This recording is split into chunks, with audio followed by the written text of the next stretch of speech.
It's time. It's time to talk about a book that I haven't seen anyone on here talk about. It's been a minute since I think I have read something that nobody on Book Talk is talking about. So let's talk about This Tender Land by William Kent Kruger.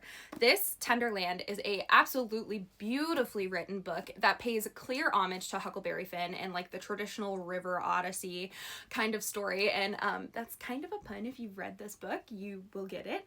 But at the heart of this story is our main character, Odie, which is short for Odysseus.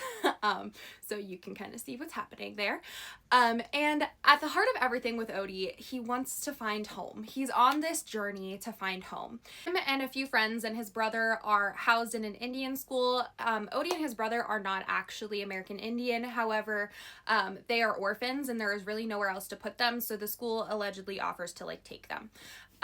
During their time at the Indian school, they make friends with a local farmer, and they're basically kind of like rented out to this farmer to do work, but the farmer treats them well, and unfortunately she passes away in a tornado, and with, you know, no future in sight, with kindness or compassion, the brothers, another friend, and the daughter of the farmer who passed away decide they're gonna run away because they see no future in sight in which kindness or compassion or really like anything is going to be given to them of value. And so they run away and they start this journey in like the Ozark area away to try to get to St. Louis because they have family in St. Louis, so they're trying to get there.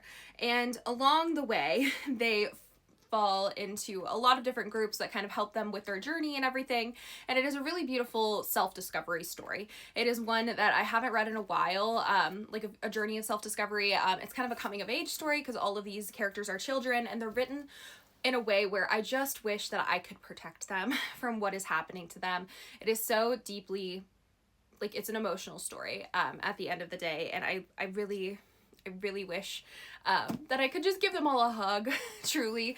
That is where I kind of ended on this book. You know, like what I really loved about this book is the way that it balances not just like a journey in this river odyssey that's happening, but also the adventure of that, but with the balance of internal growth, because these are children, you know, they're growing, they're learning, they're experiencing things for the first time, and what I found beautiful was the way that Kruger was able to balance those two things together. It's just really, really well done. The only reason I even knocked a point off of this, it's 4.75, so I say a 0.25 off of this, is because there are some moments that don't feel particularly realistic. They're too orchestrated, particularly the ending. If you've read this book, you'll know what I mean. I still think it was satisfying, but for a book that felt overly realistic in like Depression era America, that part just felt less so, unfortunately, and so that is the only reason that 0.25 got knocked off from this book. Otherwise, I loved everything about it. This is the book that you want to read if you're looking for something heartfelt, something that you're gonna not stop thinking about for a while. It really just like lingers with you, the story, the characters, the journey. It is really, really beautiful. And like I said, I haven't seen anyone talking about this, so I would really, really love to see some more attention for this one. It's just such an unforgettable journey, and the characters are so endearing, and I loved everything about it, so pick this one up.